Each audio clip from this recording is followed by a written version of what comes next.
Halo teman-teman Saling Sapa, podcast Saling Sapa Jalan-Jalan, satu-satunya podcast naik angkot di Indonesia. Tayangan aneka info menarik di YouTube channel Taufik Sagwanto. Like, share, and subscribe. Nih jagung petani milenial Pandawa 01.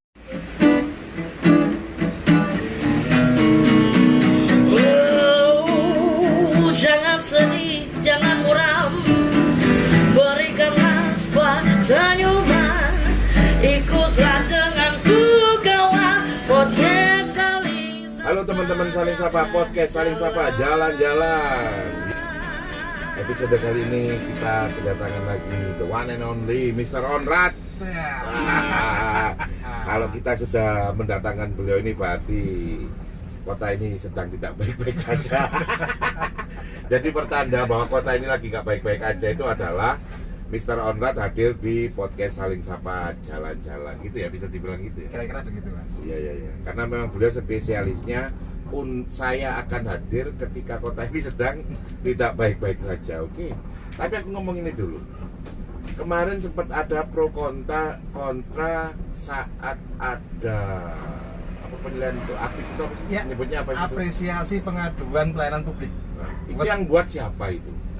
Itu adalah programnya pemerintah Kota Malang, Mas Taufik. Itu secara pusat ada nggak sih?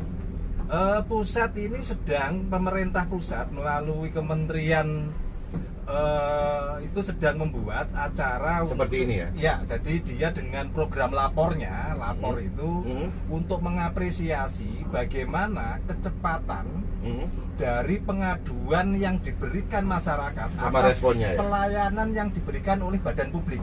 Nah, itu diapresiasi karena ekspektasi publik yang semakin naik itu harus diimbangi dengan bagaimana respon badan publik dalam menjawab setiap permasalahan yang dihadapi oleh masyarakat. Berarti dengan kata lain sebenarnya Malang itu bisa dibilang pilot ya? Kira-kira begitu. Bisa saya menjamin itu. Emang di pusat belum kepikiran buat kayak award kayak api gitu. Pusat kalau sepengetahuan saya kemarin muncul edaran dari Kementerian Pemberdayaan Aparat Negara, Oh, ya? Menpan, untuk mengusulkan di setiap kota badan publik mana yang bisa menjadi pilot project atas respon pengaduan yang bagus sehingga pelayanan publik ini menjadi lebih baik. Oh gitu ya? Ya. Berarti ini bisa dibilang ini termasuk inovatif ya? Ya, jadi apa yang dilakukan pemerintah Kota Malang ini kan bukan yang pertama, Mas Taufik. Jadi ini adalah yang kesekian kalinya. Kalau tidak salah ini sudah menginjak tahun ketiga pemerintah Kota Malang Punya Apik Award itu? Ya, dan kebetulan pada tahun ini saya menjadi ketua tim juri agar independensi penilaian ini objektif dan tidak dalam tanda kutip ada request untuk ada itu ya? Biasanya ada ya kalau itu memang kalau ini kadang di pemerintah itu ada sih ya, request tertentu itu pasti ada lah ya, pasti ada itu loh. Tapi ini mereka berani untuk objektif dengan cara memasukkan orang di luar pemerintahan untuk jadi juri. Ya. Jadi saya sangat mengapresiasi sekali. Jadi mereka pemerintah dalam hal ini tidak takut siapapun pemenangnya, sehingga mengambil juri dari luar pemerintahan. Jadi ada saya. Tapi saya dengar loh Mas ya, sorry ya. Ya. Aku dengar nada sinis dari beberapa teman aktivis ya. Nggak tahu sih apa ya. Tapi kenapa kok jadi ada nada sinis itu kalau menurut sampean apa? Seolah-olah ini kepengkondisian atau apa itu. Menurut sampean gimana sih untuk menghilangkan pemikiran kayak gitu itu gimana? Kalau menghilangkan saya rasa tidak mungkin, Mas Taufik. Pasti ada yang nyinyirin ya. Nah, pro kontra atas suatu event itu di negara demokratis biasa ya. Dan itu wajib ada sehingga. Berarti ini bukan pengkondisian, Mas. Bukan. Sudah pastikan. Kita bisa memastikan itu karena apa? Ada hal yang menurut saya menarik, Mas Taufik. Jadi penilaian ini tidak hanya sebatas pengaduan masyarakat yang masuk di sambat online-nya pemerintah Kota Malang. Oh, bukan hanya di situ? Bukan. Di mana juga? Jadi pengaduan ini masuk di WA group yang kita kelola di pengaduan pelayanan publik. WA Terus pengaduan masyarakat yang masuk di Facebook grup Asli Malang. Asli Malang. Dan pengaduan yang masuk juga di Facebooknya pengaduan sendiri.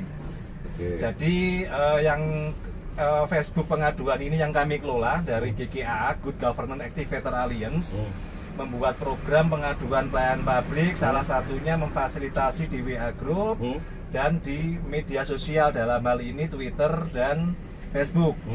Di Facebook Group Asli Malang yang itu banyak sekali pengaduan-pengaduan masyarakat yang mengeluhkan tentang pelayanan publik, itu pun juga dipotret sama tim juri. Jadi tim juri ini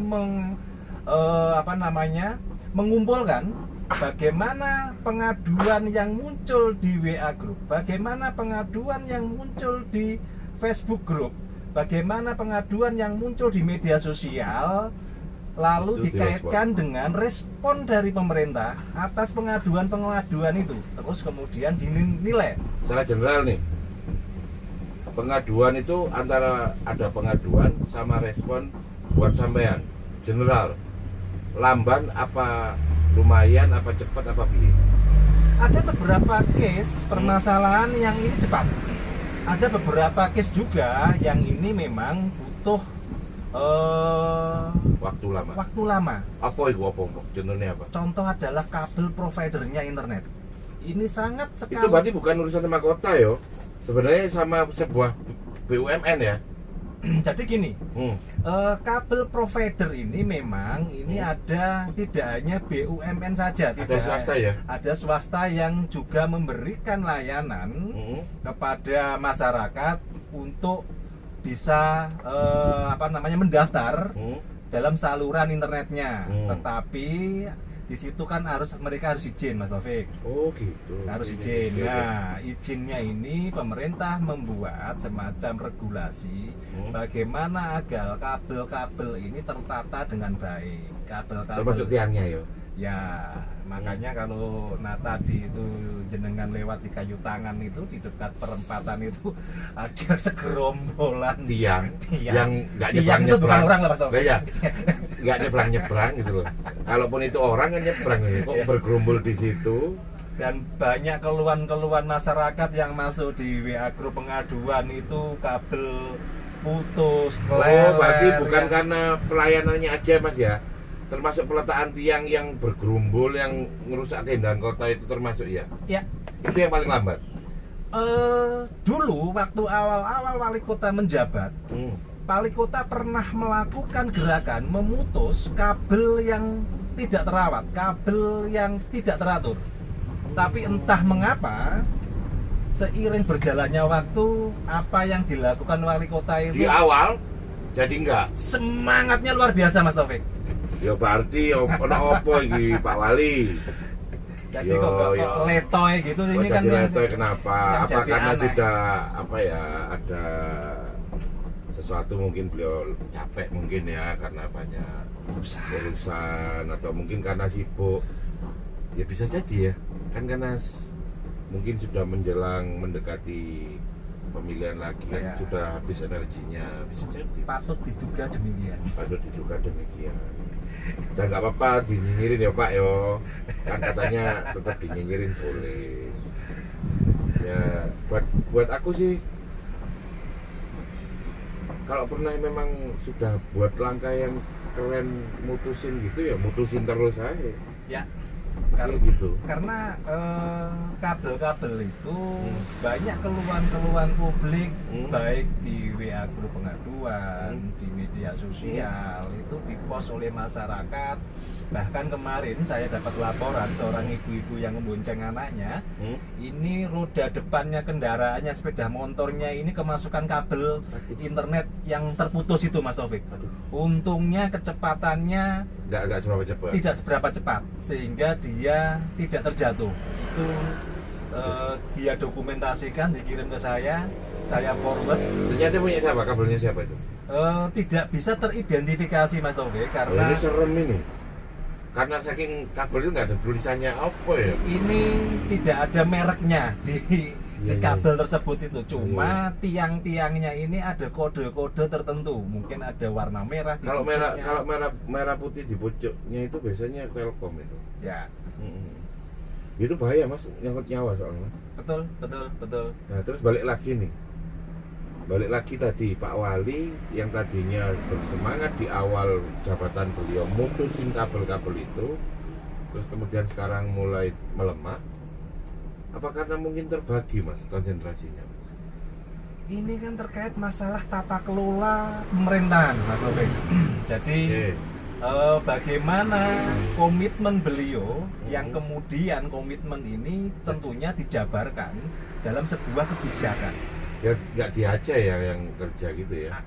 Dia punya OPD yang menangani, Iya. punya Satpol PP yang memiliki tugas salah satunya menegakkan peraturan daerah, Iya, bagaimana penataan tata kelola instalasi kabel-kabel itu di Kota Malang. Ya kita ngomong banjir. Setelah ngomong kabel aku ngomong banjir. Karena memang pada saat aku ketemu beliau waktu podcast di sini, aku kan bahas ekonomi kreatif ya. Kalau tiba-tiba loncat ke banjir kok modelnya untuk kepentingan banget, terus kan modelnya kok ngeceng aku kan gitu ya. Gak enak ya aku ya. Karena yang kita bahas soal itu adalah ekonomi kreatif gitu. Malang sebagai kota ekonomi kreatif. Kan nggak mungkin aku bahas banjir, meskipun request tentang banjir itu luar biasa. Tapi nanti kita undang ya Pak Wali, siapa tahu bersedia beliau berbicara tentang banjir. Ya. Menurut sampean layak nggak sih Mas seorang wali kota tak salahkan karena sesuatu yang sifatnya bisa dibilang itu cenderung banyak unsur alam ya, karena memang penghujan atau apa? Gak ngerti lah Mas. Coba sampean urei lah. Ya apa? Kebijakan itu harus mampu menjawab situasi yang bisa diprediksi. Kapan terjadinya? Ya, semua itu kan ada ilmunya, kira-kira begitu Mas Taufik, kira-kira. Ono ilmu falaki ya. Kira-kira begitu. Jadi aja model ilmu falaki. Sehingga ketika kebijakan ini disandingkan dengan keilmuan itu, tentunya akan menjadi kebijakan yang mampu menjawab bagaimana situasi ini tidak merugikan masyarakat.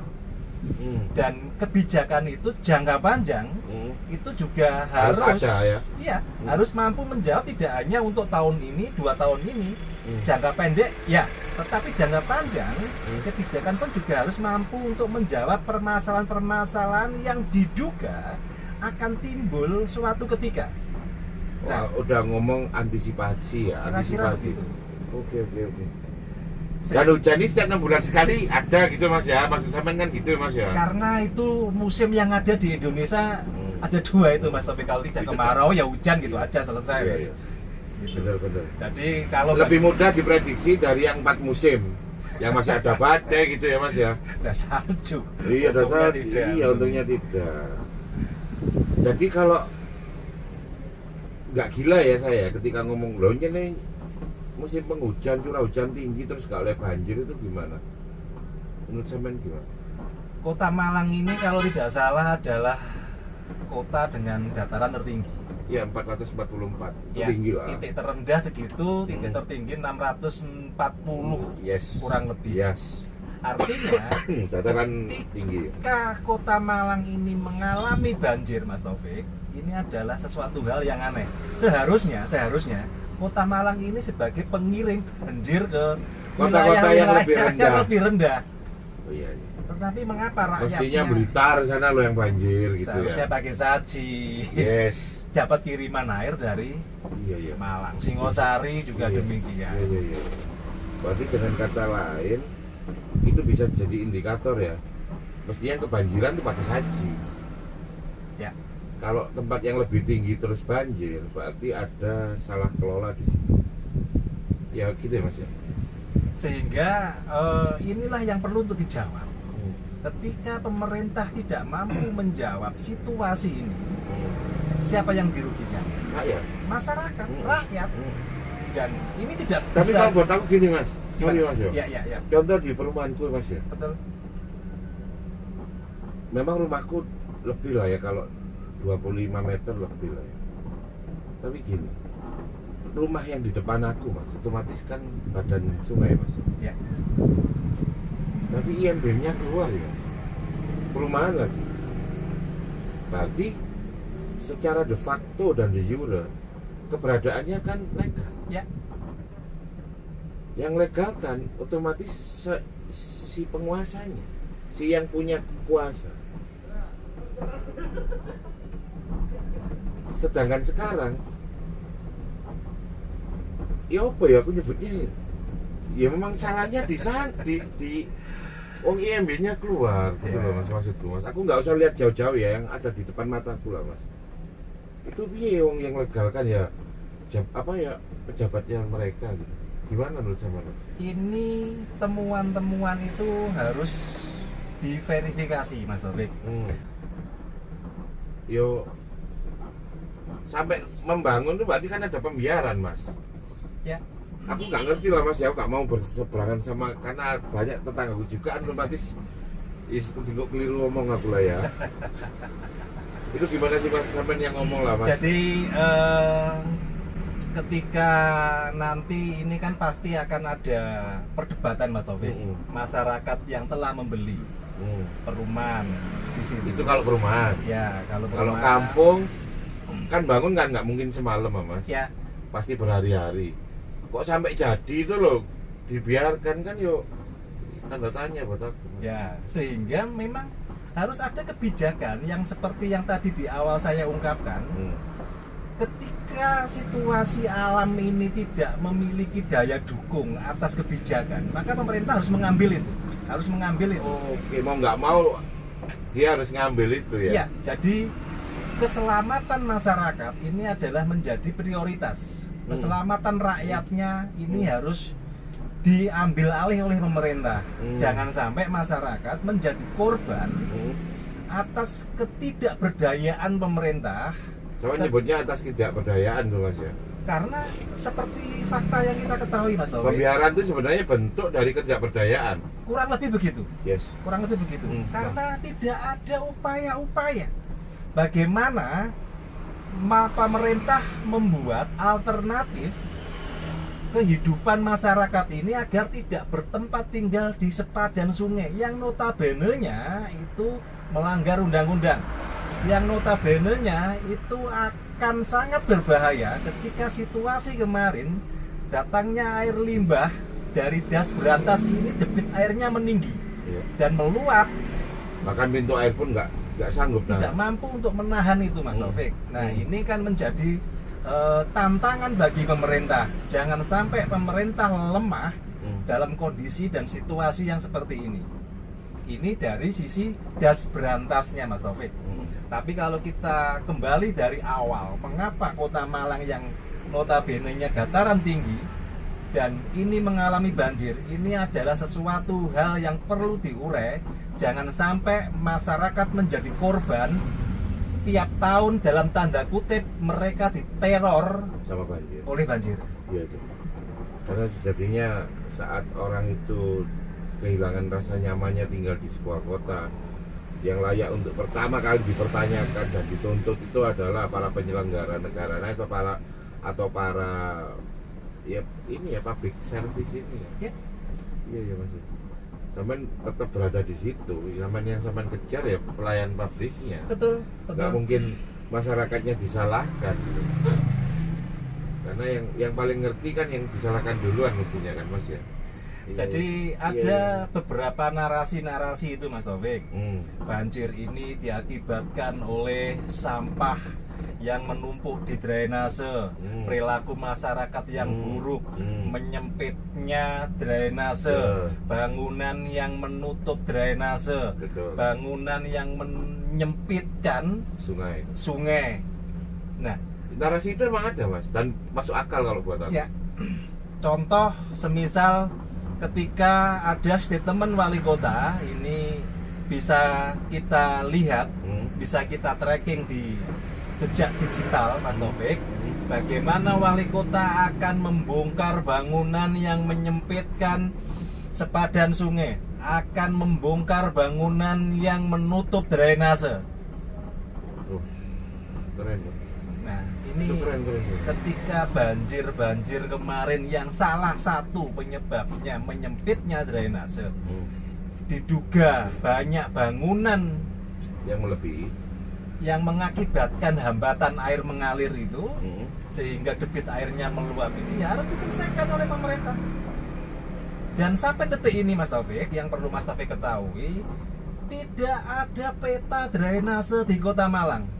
Ketika Mas Taufik di depan rumahnya ada drainase, ini alirannya dari mana sih ke atas? Tahu aku. Sehingga aku ngalami Mas, sampai aku pernah rame di grupnya Facebook karena masuk ke dapurku Mas, dari lantai Mas. Ya.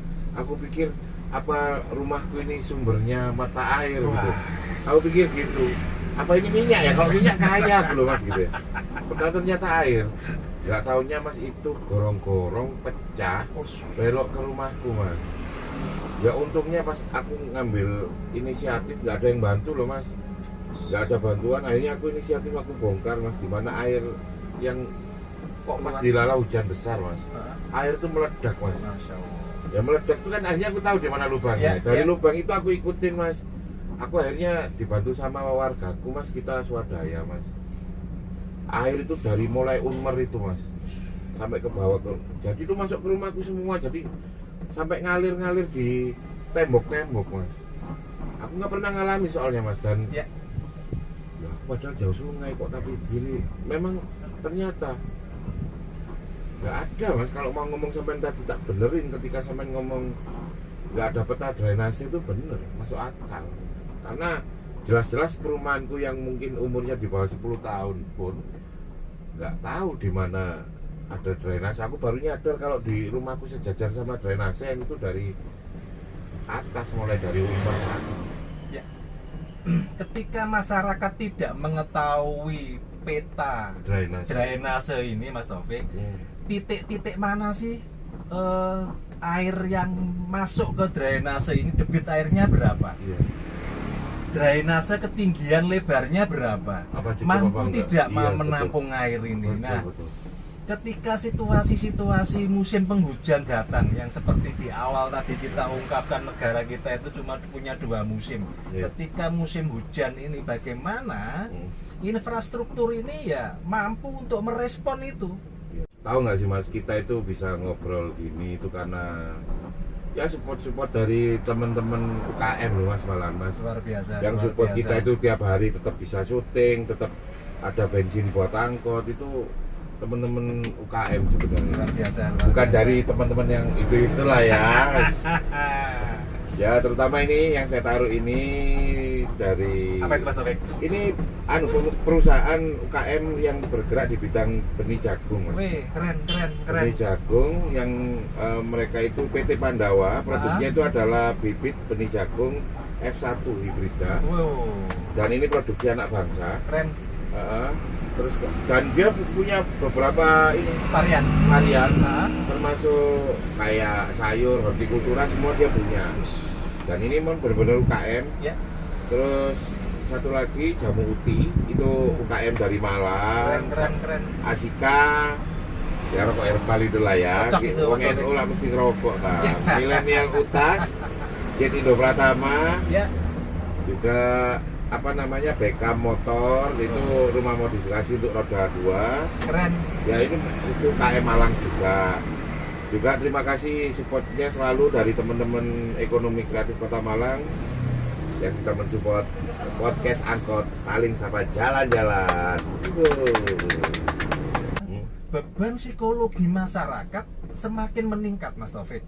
Ketika situasi pandemi ini dihantam dengan ekonomi yang mulai menurun, dihantam lagi dengan banjir. Ini kan tentunya beban masyarakat, beban psikologinya semakin kuat. Maka apa yang kita serukan kawan-kawan itu adalah bagaimana pemerintah memberi santunan terhadap korban banjir. Mengapa diberi santunan? Karena atas kebijakan pemerintah tidak mampu menjawab. Oh, ketika tidak mampu menjawab permasalahan. Ya, seperti halnya pembangunan koridor kayu tangan. Ya, oke. Beberapa kawasan itu ditutup dan itu ada PKL. Artinya kebijakan pemerintah Kota Malang ini kan membawa dampak. Iya. Dampaknya ini masyarakat PKL ini mendapat santunan karena tidak bisa berjualan, tidak bisa beraktivitas selama proses itu, dapat santunan dari pemerintah. Dan ini adalah kesalahan dari pemerintah, tidak mampu menjawab akan munculnya banjir ini, Mas Taufik. Oh gitu, Mas. Betul, sehingga masyarakat memperoleh dampak atas ketidakmampuan pemerintah dalam menyelesaikan penanganan banjir. Kompensasi dong. Kenyataannya gini, kompensasi benar-benar diminta nggak sih sekarang sama masyarakat? Atau pemerintah yang inisiatif nawarin kompensasi sekarang? Kenyataannya? Kalau saya amati masih belum ada statement terkait dengan hal itu. Makanya kita mendorong bagaimana masyarakat untuk menuntut itu, menuntut tanggung jawab dari pemerintah agar memberikan kompensasi atas kebijakan yang tidak berpihak kepada masyarakat, sehingga masyarakat terdampak. Caranya gimana sampai menginisiasi? Ya, jadi kemarin kita buat flyer, Mas Taufik. Yes. Bagaimana mendorong wakil kita DPR untuk meminta wali kota memberikan santunan atas warga yang terdampak banjir. Ini sama halnya dengan ketika PKL itu terdampak atas proyek pembangunan koridor di kayu tangan, semacam itu. Jadi sefair itulah ya harus ngasihnya ya. Karena memang itu dianggap bahwa pemerintah tidak bisa mengantisipasi dan akhirnya memberikan dampak terhadap masyarakat, sehingga harus ada etikat baik untuk yang namanya ganti rugi tetap rugi ya Mas yo. Kalau santunan itu pasti nggak enak Mas ya. Tapi at least dikasih itu kan ya masih ada sense of healing ya Mas ya. Iya, betul. Betul ya Mas ya. Kalau yang namanya santunan pasti nggak kalau memenuhi keadilan nggak kan? Tidak. Iya, tapi minimal sense of healing ya. Betul itu Mas Taufik. Tadi sampai sekarang nggak ada berita bahwa pemerintah inisiatif untuk memberikan santunan. Saya sepengetahuan saya Mas Taufik, sampai detik ini belum ada statement dari pemerintah untuk melakukan itu. Makanya kemarin saya dikontak oleh kawan-kawan yang di daerahnya berlangganan banjir untuk mendirikan posko. Yang pertama adalah bagaimana masyarakat mengidentifikasi banjir ini awal muasalnya dari mana sehingga kawasannya berakibat banjir. Yang kedua, bagaimana pemerintah bisa menyelesaikan permasalahan ini agar tidak menghantui setiap tahunnya tatkala musim hujan. Yang ketiga adalah mendorong wali kota untuk memberikan santunan atas kerugian material dan immaterial dari warga yang terdampak banjir. Kira-kira sampean tahu nggak jumlahnya Mas? Perkiraan sampean? Ya sama aja lah, kita samakan dengan mungkin kira-kira saat PKL di kayu tangan itu terdampak atas pembangunan koridor di kayu tangan itu Mas Taufik.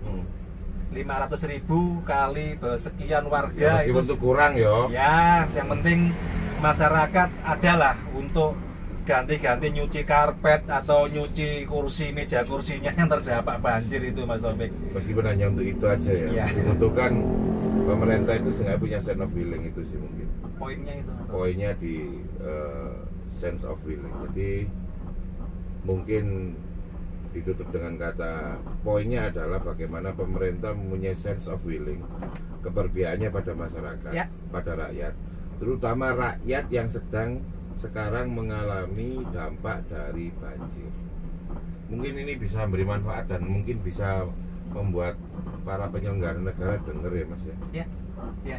Dengerin nih Mas Onrad ini udah ngomongin ini, itu tolonglah. Saya pikir sih gitu sih. Semoga ini bermanfaat lah sekali lagi. Amin, Mas Taufik. Terima kasih. Wassalamualaikum warahmatullahi wabarakatuh.